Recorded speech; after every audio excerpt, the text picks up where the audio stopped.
அனைவருக்கும் வணக்கம். நான் உங்கள் பிரியங்கா விஜய். நினைவெல்லாம் நீதானே. அத்தியாயம் 9. பெரும் புயல் அடித்து ஓய்ந்தது போல் இருந்தது வீடு. அமுதாவும் கற்பகமும் சாப்பிட்டதும் விரைவாக சமையலறையை சுத்தம் செய்தாள் கீர்த்தனா. லோகநாதன் பெரும் குரட்டையுடன் அறையில் அயர்ந்து தூங்கிக் கொண்டிருக்க, கற்பகமும் சற்று நேரத்தில் உறங்கிவிட, அமுதாவும் கீர்த்தனாவும் முன்காலில் அமர்ந்திருந்தனர். நீ சாப்பிடு கீர்த்தனா. இல்லக்கா, பெரியப்பா இன்னும் வரலையே, நான் வேணா போய் பார்த்துட்டு வரவா? ஒரு 1/4 மணி நேரம் பார்த்துட்டு அப்புறம் வேணா போகலாம் கீர்த்தனா. என்னக்கா சண்டை என்றதும் வெறித்து பார்த்தவள், வேற என்ன, வழக்கமான புலம்பல் தான். நான் மலடியா, குழந்தை பெற வக்கில்லாதவளாம். இப்பொழுது கீர்த்தனாவின் மனதில் சுறுசுறுவென்று பொங்கும் பால் போல் கோபம் வர, ஏன் இவர்கிட்ட குறை இருக்காதா என்றாள் கோபத்துடன். அப்படியே இருந்தாலும் ஒத்துக்குவாரா என்றவள், சமயத்தில் குழந்தையே வேணாம்னு தோணுது கீர்த்தனா. ஏன்கா அப்படி சொல்ற? திகைப்புடன் கீர்த்தனா கேட்க, நான் தான் அவஸ்தைப்படுறேன். எனக்கு பிறக்கிற பிள்ளையும் இவர்கிட்ட நரக வேதனை படணுமா? அதிர்ந்து சிலையாகி போனாள் கீர்த்தனா. மனதில் எவ்வளவு வேதனை மண்டி இருந்தால் அக்கா இப்படி ஒரு வார்த்தை சொல்வாள்? அந்த கணம் ஏனென்று புரியாமலேயே ஆண் இனத்தின் மேலே ஒரு அபரிமிதமான வெறுப்பு தோன்றியது கீர்த்தனாவுக்கு. இல்லையே, ஆண்களிலும் நல்லவர்கள் இருக்கிறார்களே, தந்தை பெரியப்பா என்று உள்ளனரே. ஏன், வாஞ்சியை பார்த்தாலும் நல்ல கம்பீரமான ஆண்மகன் போலத்தானே தெரிகிறார் என்று நினைத்தாள். அடியே கீர்த்தனா, பார்த்த 2 நாள்லேயே மனம் கவர்ந்தவனுக்கு நல்லவன்னு சர்டிபிகேட் கொடுத்தாச்சா என்று கேலி பேசியது அவளுடைய உள்மனம். சட்டென்று தன்னை மீட்டு கொண்டாள். அக்கா, ஏன்கா எதிர்மறையா நினைக்கிற? யார் கண்டா உனக்கு குழந்தை பிறந்தா மாமாவோட மனசு மாறலாம் இல்லையா?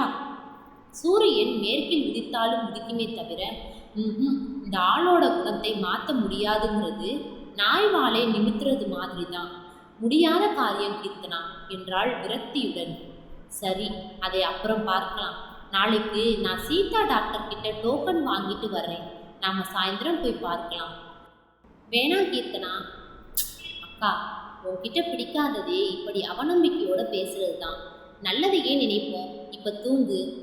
ஆனால் உறக்கம் வந்தால்தானே. அமுதாவோ அவளின் நிலையை நினைத்து தூங்காமல் இருக்க, கீர்த்தனாவோ வாஞ்சியை பற்றிய இனிய நினைவுகளில் உறக்கம் வராமல் தவித்தாள்.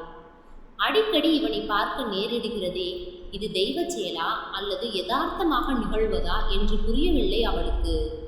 ஆனால் ஒன்று மட்டும் புரிந்தது, தன் இதயத்தை முழுதும் திருடிவிட்டான் அவன். ஆனால் நான் அவனுக்கு சற்றும் தகுதியற்றவள் என்று நினைக்கவும் மனம் வெதும்பி வெளியோரம் நீர் திரண்டது. வேண்டாம் வேண்டாம், அவனை பார்க்கவே வேண்டாம்.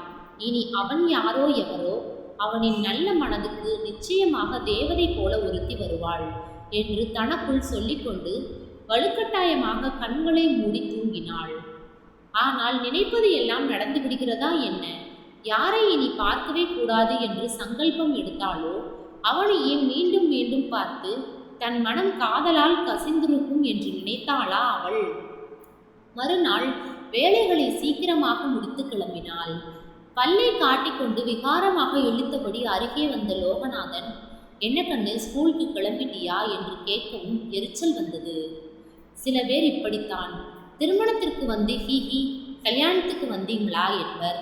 இது மட்டும் இல்லை, தியேட்டரில் பார்த்தால் என்ன படம் பார்க்க வந்தீங்களா, துணிக்கடையில் பார்த்தால் என்ன துணி எடுக்க வந்தீங்களா என்று மகா புத்திசாலிகள் போல கேட்பதுண்டு. அதுபோல லோகநாதனும் கேட்க, பார்த்தா எப்படி தெரியுது, ஷாப்பிங் போகிற மாதிரி தெரியுதா என்றாள் கடுப்புடன். சரி சரி, நானும் அமுதாவும் ஊருக்கு கிளம்புறோம் என்றதும் திக்கென்று அதிர்ந்தவள், மாமா நீங்கள் வேணா கிளம்புங்க, அக்காவை இங்கே நல்ல லேடி டாக்டர் கிட்ட காமிச்சிட்டு அனுப்புகிறேன் என்று சொல்லவும், கீர்த்தனா குட்டி சொன்னால் சரிதான் என்று சொல்லும் போதே வாசலுக்கு வந்த பெரியப்பா அழுத்தமான குரலில், கீர்த்தனா நேரமாயிடுச்சு கிளம்பு என்றதும் புரிந்து கொண்டு நகர முற்பட்டவளை, கீர்த்தனா, மாமன் ஊருக்கு போகிறேன், செலவுக்கு காசு கொடே. அதெல்லாம் அமுதா கிட்ட இருக்கு, வாங்கிக்கலாம் என்று பொதுவாக சொன்னவர், வாமா உன் கூட வந்து அப்படியே கடைத்தெரு வரை போகிற வேலை இருக்கு என்றார். சிறிது தூரம் சென்றதும் சாப்பிட்டியாம்மா என்று கரிசனத்துடன் கேட்கவும், காஃபி சாப்பிட்டேன் பெரியப்பா, பசியே இல்லை. இந்த பாவியால எப்படி நிம்மதியா சாப்பிட முடியும்? நேற்று என் கண்ணு முன்னாடியே மாட்டை அடிக்கிற மாதிரி அடிக்கிறான். என் வயிறு குமஞ்சு போச்சு. புருஷன் பொண்டாட்டிக்குள்ள சண்டை சகஜம்தான். ஆனா அடியோட அவன் பேசின பேச்சு இருக்கே, அப்பப்பா கொடுமைமா என்றார் கமரலான குரலில்.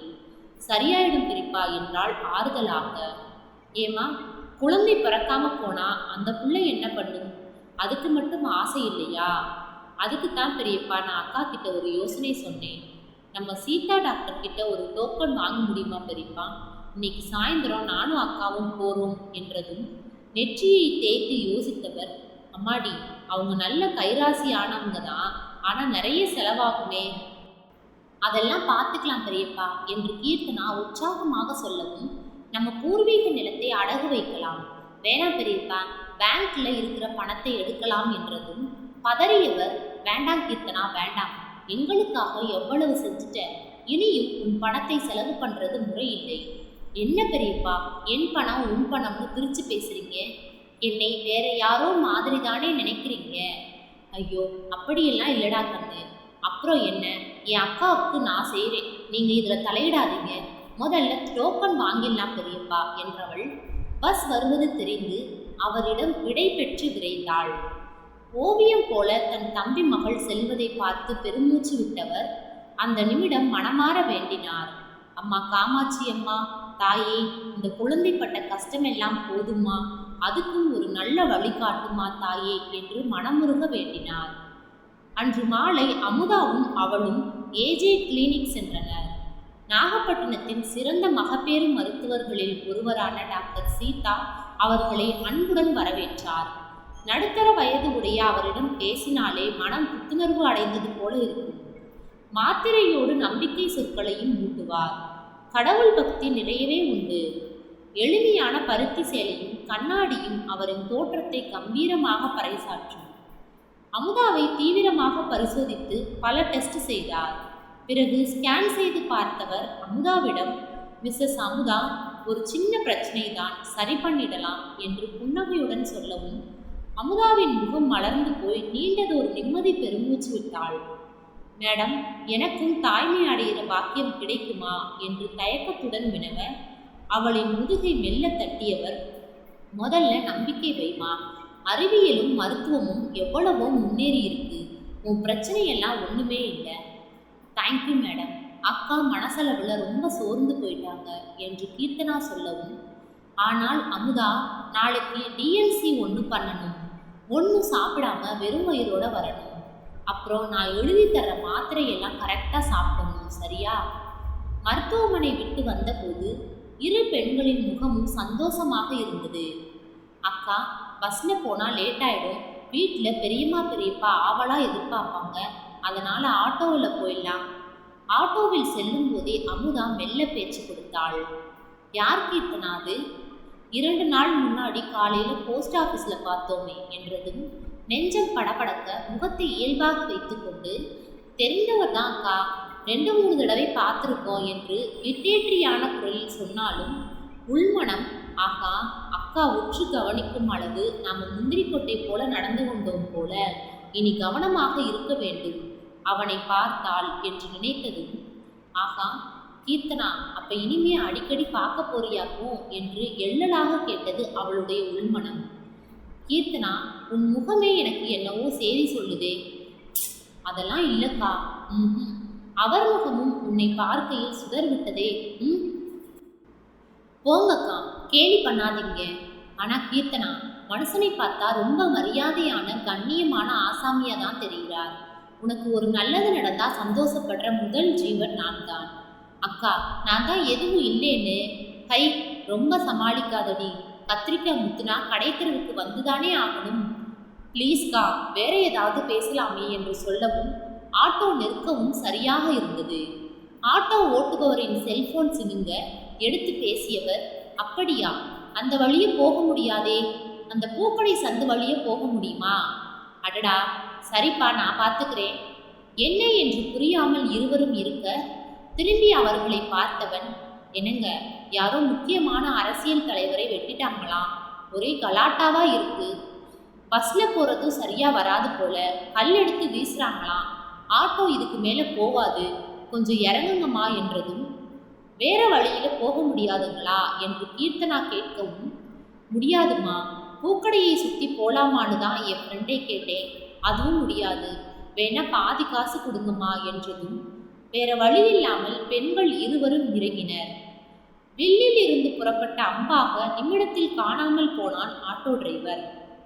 பகல் என்றால் பரவாயில்லை, இரவு நேரத்தில் இரு பெண்கள் மட்டும் அச்சத்துடன், அதுவும் நேரம் கழிந்த கவலையில் நடந்து சென்று கொண்டிருந்தனர்.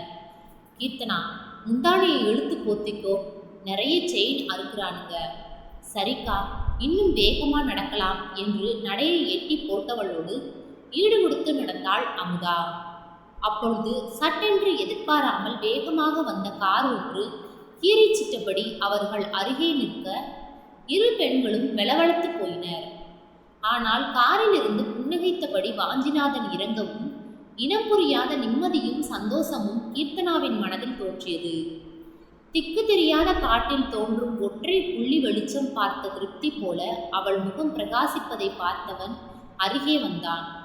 என்னங்க, காந்திஜி சொன்ன சுதந்திரம் வந்துடுச்சா என்று இயல்பாக கேட்க, ஒன்றும் புரியாமல், என்ன சொல்றீங்க?